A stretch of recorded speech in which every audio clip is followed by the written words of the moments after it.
사랑하는 축복합니다. 참 이 시대 말에 많은 것들이 필요합니다. 많은 것들이 필요해요. 물질적인 것 필요합니다. 그리고 또 친구도 필요합니다. 물질도 그렇고 친구도 그렇고 또 사람들이 무엇인가 필요하는 것들의 그 면면을 이렇게 살펴보면 그것을 통해서 마음의 위로와 위안을 얻고자 그러한 것들을 필요로 한다라는 것이죠.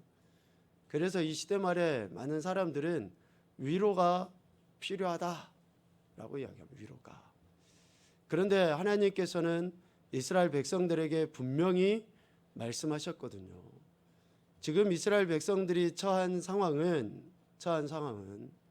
북이스라엘이 멸망하고 남유다 역시 풍전등화와 같은 그러한 상황 가운데서 그러한 두려움과 그러한 공포, 지금 아마 어쩌면 러시아와 우크라이나의 그런 전쟁 가운데 있는 우크라이나 백성들뿐만이 아니라 그 전쟁을 지켜보는 모든 사람들의 마음도 그럴 겁니다. 위태위태하고 언제 어디서 어떤 일들이 터질지 모르는 그러한 절박한 상황.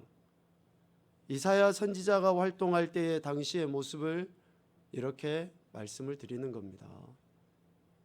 북이스라엘의 그런 멸망, 또 남유다의 그러한 그 안타까움의 현실 앞에서 하나님께서는 이사야 선지자를 통해서 절망과 두려움과 공포 가운데 있는 내 백성을 위로하라 라고 선지자를 통해서 하나님께서 말씀하십니다. 우리 한번 이 말씀을 오늘 저와 여러분 또 지금 이 시대를 살아가는 모든 인생들에게 주신 하나님의 말씀으로 우리가 같이 선포했으면 좋겠습니다. 같이 보죠. 시작.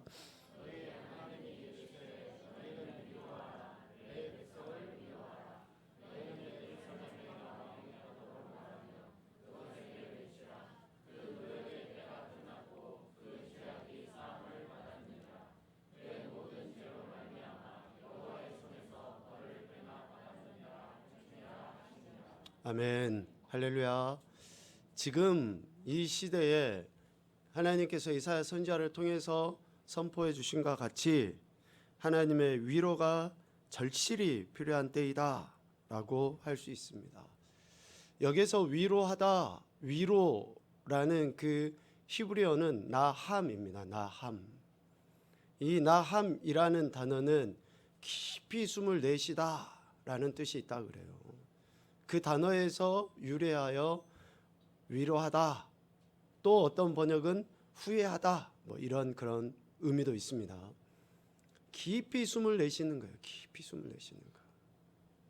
우리가 위로하다라는 말을 깊이 숨을 내쉬다라는 그런 표현으로 조금 이해하기가 쉬울 것 같습니다. 우리가 어때요? 뭔가 막 긴장하고 있으면 어때요? 야, 숨 쉬어, 숨 쉬어. 숨 한번 깊이 내쉬고 해봐. 이런 이야기를 하죠. 두려움과 공포와 절망 가운데 있는 이스라엘 백성에게 하나님께서 야, 심호흡 한번 해. 야, 깊이 숨 한번 쉬어봐.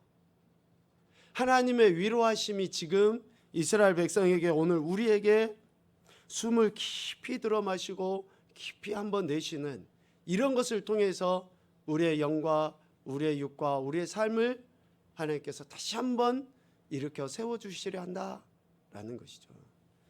여러분, 우리가 무엇인가 행하려 할 때에 잠깐이라도 심호흡하고 잠깐이라도 생각하고 하는 것이 큰 어려움을 당하지 않게 만드는 방법이기도 합니다. 여기에서 깊이 숨을 내쉰다라고 하는 것을 우리는 두 가지의 원리 안에서 찾아볼 수 있어요. 첫 번째는 하나님이 처음 창조하셨을 때의 원리입니다. 처음 창조하셨을 때의 원리. 하나님이 흙으로 사람을 잘 빚으셨죠. 그리고 어떻습니까? 그 코에 생기를 불어넣으시니 사람이 살아있는 존재가 되었다라는 거예요. 여기에서 하나님께서 생기를 불어넣으심, 이 의미가 깊이 숨을 내쉬는 것, 그런 의미로 우리가 이해할 수 있는 것이죠. 창조 전의 세계가 어떻습니까? 창세기 1장에 보면 혼돈하고 공허하고 흑암이 충만한 그런 상태였어요. 그러니까 두려움이, 절망이, 고통이 아무것도 없는 그러한 상황에 하나님께서 숨을 깊이 내쉬고, 즉 생기를 불어넣으시니까 모든 만물이 살아나는 그러한 역사가 일어나게 됐다라는 것이죠. 그래서 우리가 하나님의 위로를 받으면, 또 우리가 누군가를 주님의 사랑으로 위로하게 되면 살아나는 역사가 일어나게 된다라는 것이죠. 절망 가운데 있는 인생에게 따뜻한 위로의 말 한마디, 따뜻한 격려, 이런 말과 격려에 뿐만 아니라 진짜 좀 이렇게 자상한 눈빛, 꿀이 뚝뚝 떨어지는 것과 같은 그런 눈으로 이렇게 쳐다보는 거, 그런데 막 눈에서 레이저가 나가요. 막 째려보고 이러면은 어때요? 그냥 살려다가도 죽어. 살려다가도.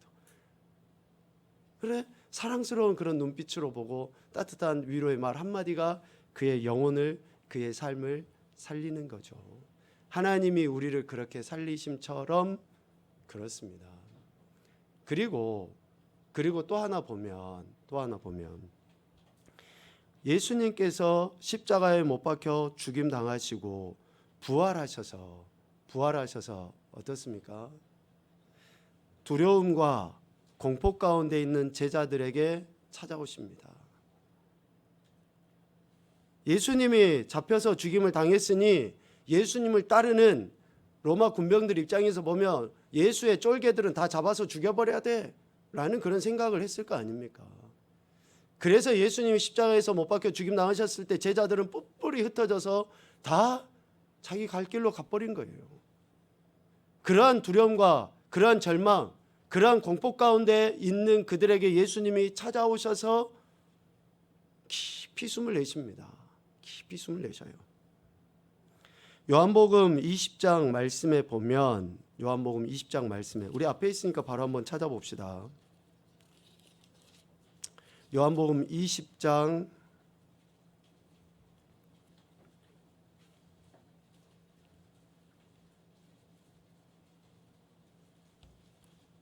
19절부터 이렇게 말씀을 한번 보죠. 요한복음 20장 19절입니다. 우리 같이 천천히 봅시다. 22절까지. 이날 곧 안식 후 첫날 저녁 때에 제자들이 유대인들을 두려워하여 모인 곳에 문들을 닫았더니 예수께서 오사 가운데 서서 이르시되 너희에게 평강이 있을지어다. 이 말씀을 하시고 손과 옆구리를 보이시니 제자들이 주를 보고 기뻐하더라.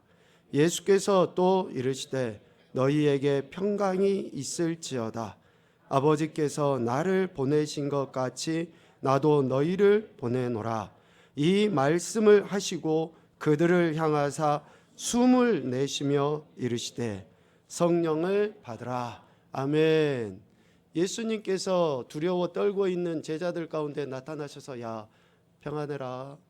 평안해. 평강이 있을지어다 라고 말씀하시고 마지막에 숨을 내쉬면서 너희가 성령을 받아라 라고 예수님이 말씀하신 것이죠.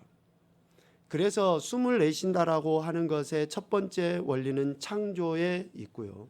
두 번째 원리는 재창조에 있습니다. 저와 여러분이 예수 그리스도를 믿음으로 말미암아 새로운 피조물이 되었다라고 하는 것은 새로운 존재, 재창조된 인생이 되었다라고 하는 것을 의미하죠.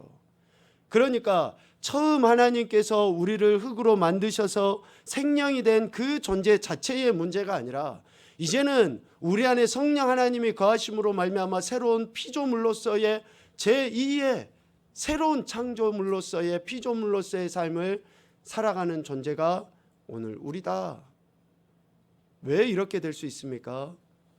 하나님께서, 예수님께서 깊이 숨을 내심으로, 즉 우리를 위로하심으로 인해서 우리가 이러한 새로운 피조물, 진짜 살아있는 존재가 되었다라는 것입니다.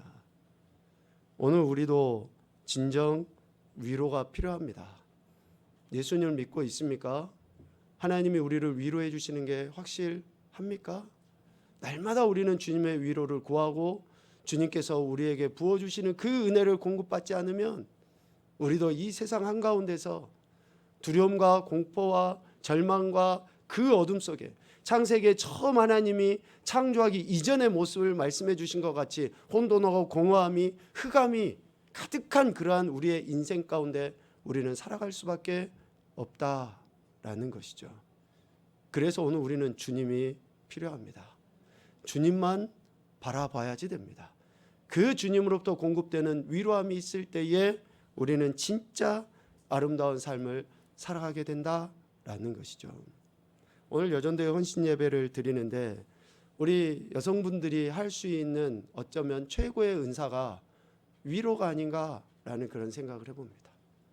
하나님께서 남자와 여자를 지으셨을 때 남자와 여자의 그 구조적인 역할 자체가 틀립니다. 남자들이 아무리 감수성이 뛰어나고 그러한 것에 민감하다 할지라도 구조적으로 여성들보다는 못해요. 아무리 여성이 무뚝뚝하다 할지라도 그 여성이 남성보다도 훨씬 더 감성적이고 그러한 민감함이 있는 게 틀림이 없습니다. 하나님이 그렇게 만드셨어요. 여성분들의 이러한 그 헌신에 어쩌면 첫 번째는 남편을, 자녀들을 또 아니면 더 아픔과 고통과 절망 가운데 있는 이들을 위로해 주는, 단순히 이게 어떠한 세상적인 또 육적인 그런 위로가 아니라 오늘 깊이 숨을 내쉬다라고 하는 그 영적인 차원에서의 위로함을 우리 여성분들이 해나갈 때에 가는 곳곳마다 진짜 살아나는 역사가 일어나게 될 줄로 믿습니다. 그 위로의 대표적인 모습을 보인 인물을 저는 오늘 사도행전 9장의 다비다, 즉 번역하면 도르가라 라고 하는 그 여인을 통해서 한번 보게 되었습니다. 다비다는 히브리식 표현이고요, 도르가는 헬라식 표현입니다. 그러니까 똑같은 이름을 이렇게 번역한 거예요. 그 이름의 뜻은 아름다운 눈을 가진 자, 아름다운 눈을 가진 자. 눈망울이, 눈동자가 그냥 호수같이 깊고 예뻐서 아름다운 눈이 아닙니다. 내가 거기에 풍덩 빠져가지고 헤엄칠 만큼 그런 눈을 이야기하는 게 아니에요. 이 아름다운 눈을 가졌다라고 하는 것은 긍휼히 여기는 마음을 가졌다라는 이야기예요. 긍휼히 여기는 마음. 여러분, 긍휼이라는 그 헬라어의 단어의 의미를 여러분 아시죠? 그 어머니의 태아가 있는 그 가장 은밀하지만 그 안전한 장소, 그것을 긍휼이라고 해요. 긍휼. 그러니까 하나님께서 우리를 긍휼히 여기셨다라고 하는 것은 생명 그 자체를 이야기하는 거예요. 그런데 오늘 다비다, 즉 도르가가 어때요? 이 아름다운 눈, 긍휼히 여김을 갖고 있는 여인이었다라는 것을 이야기합니다. 마태복음 5장에 주님이 뭐라고 말씀하십니까? 긍휼히 여기는 자는 긍휼히 여김을 받게 돼 있어요. 우리가 아름다운 눈을 가지고 좋게 보잖아요. 우리가 아름다운 눈을 가지고 긍휼히 여기고 정말 선을 행하잖아요. 그러면 긍휼히 여김을 받게 되어 있습니다.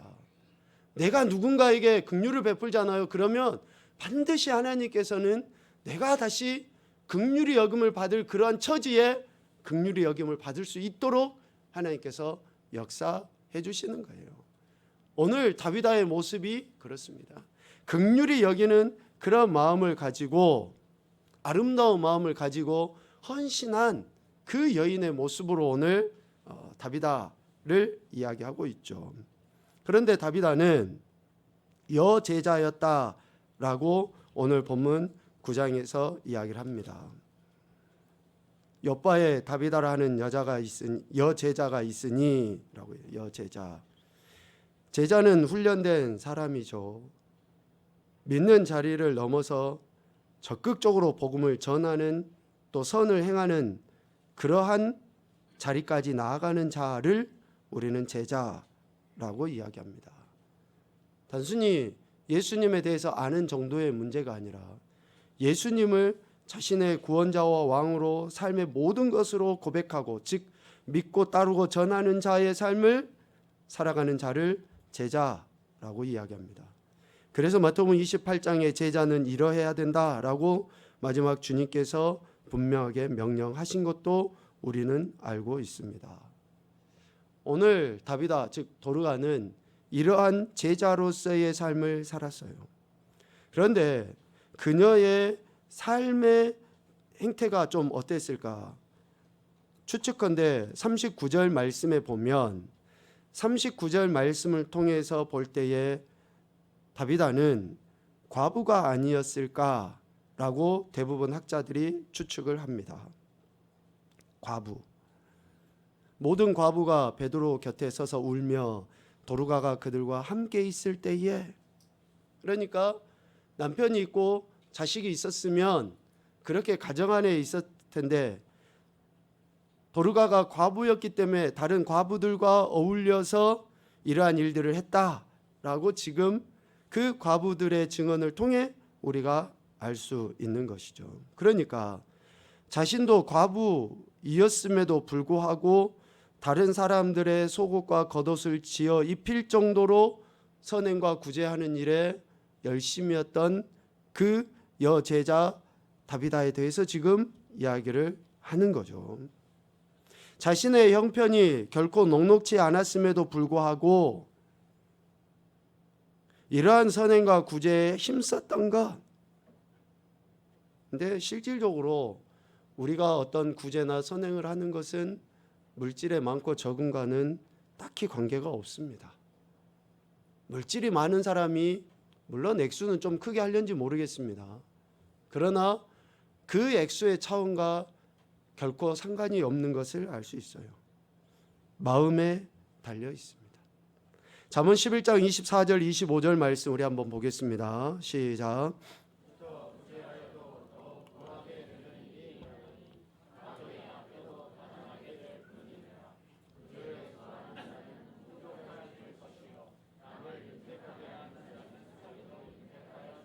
아멘. 구제를 좋아하는 자는, 구제의 마음이 있는 자는 그런 마음이 있을 때에 구제와 선행을 행해 나갈 수 있다라는 것이죠. 오늘 다비다가 보인 이런 태도는 제자로서의 삶이 어떠해야 하는지를 오늘 우리에게 교훈으로 해준다라고 볼 수 있겠습니다.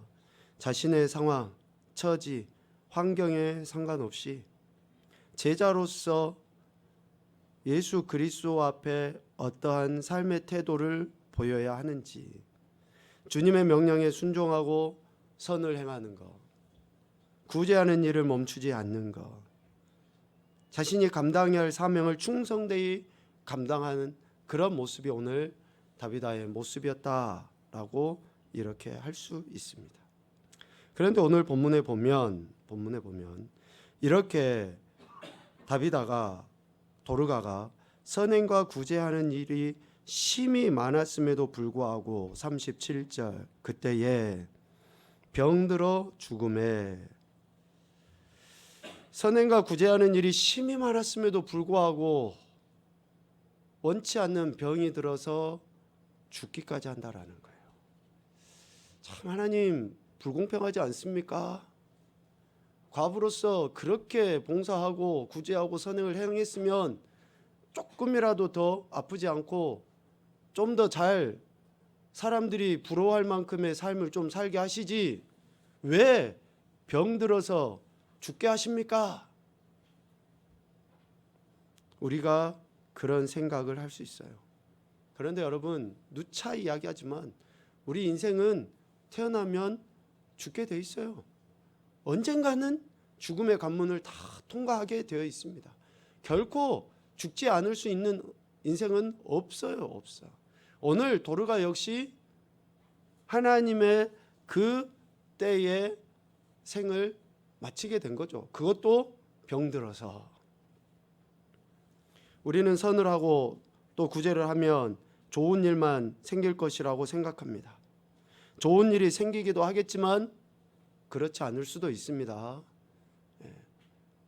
좋은 일이 생기기도 해요. 그런데 그렇지 않을 수도 있다는 것을 꼭 우리는 오늘 말씀을 통해서 다시금 깨닫게 됩니다.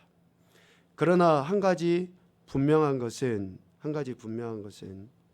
하나님께서 이렇게 하나님의 주권 가운데의 역사하심은 하나님의 영광을 드러내시기 위함이라는 것을 반드시 우리가 기억을 해야 됩니다. 하나님의 영광을 드러내도록 하시기 위해서 하나님은 우리 인생 가운데 때로는 질병도, 때로는 고통도, 가난도, 멸시도, 천대도, 조롱도 다 허용하신다라는 거예요. 아니, 선을 행하고 구제를 행했으면 하나님 명예도 얻게 하시고 물질도 얻게 하시고 좀 잘 나가면 좋지 않습니까? 더 하나님의 영광을 드러낼 수 있지 않습니까? 아니, 내가 교회에다 봉사하고 헌신했으면 하나님 우리 자녀들도 더 잘 되고 믿지 않는 자들이 저 사람 예수 믿고 교회에다 저렇게 헌신하니까 잘 됐네 라고 그런 이야기를 들으면 더 좋지 않습니까? 그것은 우리 생각이라니까요. 그것은 우리 생각이에요. 더 엄밀하게 이야기하면 그것은 세상의 생각이에요. 세상의 생각. 내가 무엇인가 했으니까 기브 앤 테이크, 내가 이만큼 했으니까 하나님 이걸 해주시겠지. 여러분, 하나님의 생각과 우리 생각은 다릅니다. 우리가 어떻게 하나님의 뜻을 알아요? 그러나 분명한 것은 뭡니까? 하나님께서 이렇게 행하시는 모든 것은 결국은 하나님의 영광을 드러내시기 위함이다 라는 것입니다. 여러분 믿으십시오. 오늘 저와 여러분의 삶에 일어나는 모든 일들은 결국 하나님의 영광을 드러내시기 위함이다. 오늘 다비다가 병들어서 죽게 됐어요. 그랬을 때 선행과 구제하는 일을 통해서 많은 과부들과 그 욥바 지역의 사람들이 어때요? 다비다가 죽으면 안 되는데, 다비다가 죽으면 안 되는데. 여러분, 이러한 죽음을 어쩌면 우리도 맞아야 되는 거예요. 내가 죽었는데 사람들이 다 아이고 잘 됐네, 저 인간 진작 죽었어야지, 이런 이야기를 들으면 안 되잖아요. 우리가 어떻게 살았느냐에 따라서 내 죽음이 어때요? 아쉽고 안타깝고 이 땅에 조금이라도 더 살지 하는 그러한 마음이 들 정도의 삶을 우리가 살아야 되지 않겠습니까? 오늘 다비다가 죽었을 때에 그 과부들과 주변의 사람들이 어떻게 했습니까? 욥바 지역과 거리가 약간 떨어져 있는 룻다에 지금 누가 있어요? 베드로가 있어요. 베드로가 어떤 사람입니까? 베드로가, 제가 몇 가지만 우리 사도행전 9장 이전의 내용을, 그 베드로가 어떤 행적들을 보였는가 몇 가지를 살펴보니까 이렇게 돼 있어요. 베드로가 성령 충만해서 설교할 때 그 말을 받은 사람들이 세례를 받아 성도가 되고, 한 날은 3,000명, 한 날은 5,000명이 세례를 받고 예수님 믿게 되는 엄청난 기적과 이적과 능력을 행한 사람이 베드로예요. 놀라지도 않죠. 베드로가 이렇게 했다 그러니까. 베드로가 설교를 한 번 하면 3,000명이 뒤집어지고 5,000명이 뒤집어진 역사가 일어났다니까요. 그 베드로. 그리고 3장에 보면 나면서 못 걷게 된 사람에게 나사렛 예수의 이름으로 일어나 걸으라 하고 오른손을 딱 잡으니까 어때요? 못 걷는 사람이 어떻게 합니까? 일어나서 걸어가 버려요. 여기서 그렇게 한 사람 있습니까? 저는 없으니까 그냥 읽어준다고 이야기했죠. 베드로는 그런 엄청난 기적을 보인 사람이에요. 그리고 또 하나 보면 사도행전 5장에 부부가 땅을 딱 팔아가지고 진짜 마음 있는 그대로 딱 갖다 바치면 좋을 텐데 속이잖아요. 베드로를. 아나니아 삽비라가 그것을 딱 속여요. 얼마를 감추고 자기들이 다 바친 것처럼 하니까 베드로가 그것을 알고 그냥 그들의 영혼을 진실을 이야기하니까 그들이 죽어버려요. 그 자리에서. 이런 일을 행했던 사람이 누굽니까? 베드로예요. 베드로. 이런 엄청난 일들을 행했던. 그리고 오늘 그 9장 앞에 34절에 여러분 봐보십시오. 베드로가 이르되 에니아야, 예수 그리스도께서 너를 낫게 하시니 일어나 네 자리를 정돈하라 한데 곧 일어나니. 그러니까 지금 룻다에 있는 베드로가 중풍병에 걸려있는 에니아를 8배 동안 중풍병에 걸려서 침상에 누워있는데 그 에니아를 이렇게 세워버려요. 이런 엄청난 능력을 행한 베드로를 다비다라는 한 과부가 죽었을 때에 그 동네 사람들이 루다까지 가가지고 베드로에게 제발 와서 여기 오늘 우리 38절에 그랬잖아요. 듣고 두 사람을 보내어 지체 말고 와달라고 간청하여. 베드로에게 지금 이렇게 이야기해요. 아니, 과부 한 사람이 죽었는데 그 어마어마하게 큰 일을 행하는 그러한 사람을, 도저히 우리가 얼굴도 못 쳐다볼 그런 사람을 가서 불러오기가 쉽겠습니까? 여러분, 결코 쉽지 않은 일 아닙니까? 그러한 일을 할 수 없는 그런 일을 오늘 다비다가 죽으니까 그 주변에 사람들이 지금 이렇게 행한 거예요. 얼마나 다비다가 그 사람들에게 인정을 받았으면, 그런 도저히 우리가 범접할 수 없는 베드로에게 사람을 보내서 베드로를 제발 와달라고 간청을 했겠냐라는 것이죠.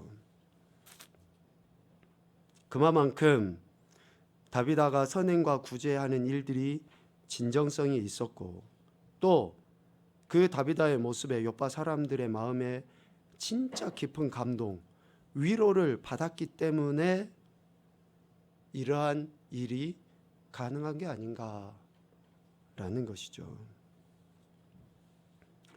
요파 사람들은 성령 충만하여 하나님의 능력을 나타낸 베드로를 요파로 초청하여 도르가를 살려달라고 간청했다라는 것이죠.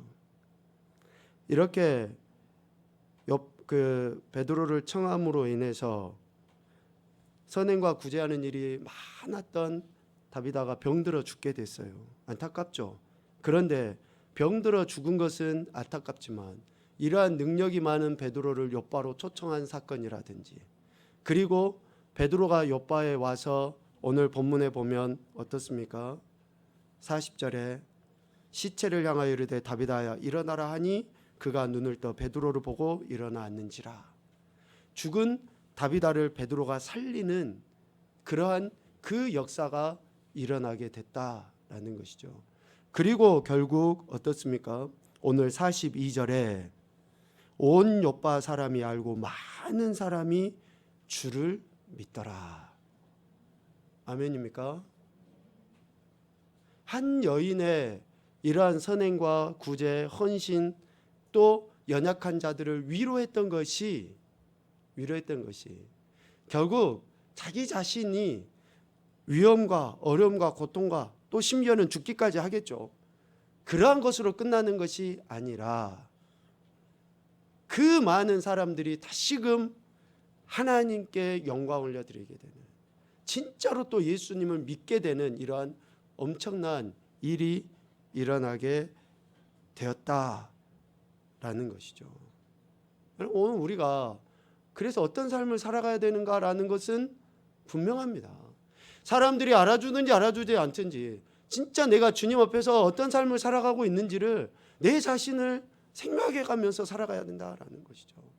다비다가 나중에 내가 죽으면 꼭 이 사람들이 이렇게 해주겠지 하고 그것을 기대하면서 했을까요?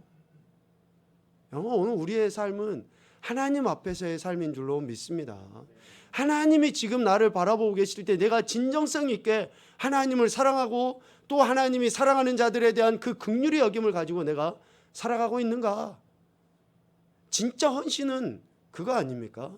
내가 하나님 앞에서 어떤 삶을 살아가며 내가 하나님의 마음을 가지고 이 땅에서의 삶을 살아가고 있는지를 늘 점검하는 것, 이것이 오늘 우리의 헌신의 삶이 돼야 된다라는 그런 생각을 하게 되죠. 다비다를 살린 베드로 대단합니다. 그러나 실질적으로 베드로가 대단한 게 아니라 그를 살리고 그로 인해서 많은 이들이 예수 그리스도를 믿게 해버린 그 하나님의 역사가 얼마나 대단한가라는 것을 우리는 오늘 말씀을 통해서 보게 되는 것입니다. 지금 이 시대도 많은 사람들이 그렇습니다. 복음을 전하기 위해서 모든 기득권을 내려놓고 오지에 간 사람들이 있어요. 그런데 여러분 생각해 보십시오. 그들이 가서 복음을 전한다고 해서 그 나라 지역이 진짜 막 금방금방 변화되고 복음화되어서 막 교회가 세워지고 예수님 믿는 일들, 여러분 그렇게 흔하지 않습니다. 정말 힘들고 어려워요. 그곳에 교회가 세워지기까지 얼마나 많은 사람들이 목숨을 잃어야 되는지 모릅니다. 그래서 흔히 하는 이야기로 교회는 피 위에 세워집니다. 피 위에. 예수 그리스도의 피 위에 세워지지만 미안하지만 그 예수 그리스도를 증거한 순교자들의 피 위에 세워진 게 교회예요. 교회. 그렇게 복음을 들고 나갔는데 입도 뻥끗 못하고 죽임을 당해요. 그러면 사람들은 멸시하고 조롱하겠죠. 그러나 하나님은 그들의 죽음이 결코 헛되지 않다라는 것을 10년, 20년, 30년 아니요. 세대가 3대, 4대, 4대, 5대로 바뀌어져도 반드시 그 피를 통해서 교회가 세워지게 하시고 열매를 맺게 하시는 것들을 우리는 지금까지 보아왔습니다. 그래서 지금 오늘 우리의 헌신이 어쩌면 당장 열매를 맺지 않는 것 같고 또 그런 헌신 속에서 되려 우리가 멸시도 받고 또 무시도 당하고 할 수도 있습니다. 그러나 하나님께서는 오늘 다비다를 살리심으로 인해서 그 지역의 많은 사람들이 주를 믿더라 라고 하심처럼 오늘 우리의 헌신을 통해서 하나님은 이후에 그 지역에 그 가정에 그 가문에 많은 사람들이 주를 믿더라 라고 하시기 위하여 오늘 우리에게 여전히 신실함으로 하나님 앞에 헌신할 것을 하나님은 우리에게 말씀하신 줄로 믿습니다. 하나님은 다비다가 살아생전 행한 모든 일로 인해 욥바 사람들에게 위로를 주셨죠. 그러나 또 죽은 다비다를 살리심으로 인해 욥바 사람들과 이 사실을 오늘 전해 들은 우리에게도 많은 위로를 주신 줄로 믿습니다. 그래서 예수님 믿는 것은 세대를 지나서 결코 변하지 않게 하시고 하나님께서 그것을 통해서 온전한 영광을 드러내게 하신다라는 것을 오늘 말씀을 통해서 우리에게 가르쳐 주십니다. 우리 잘 아는 것처럼 고린도서 10장 31절입니다. 같이 읽죠. 시작. 그런즉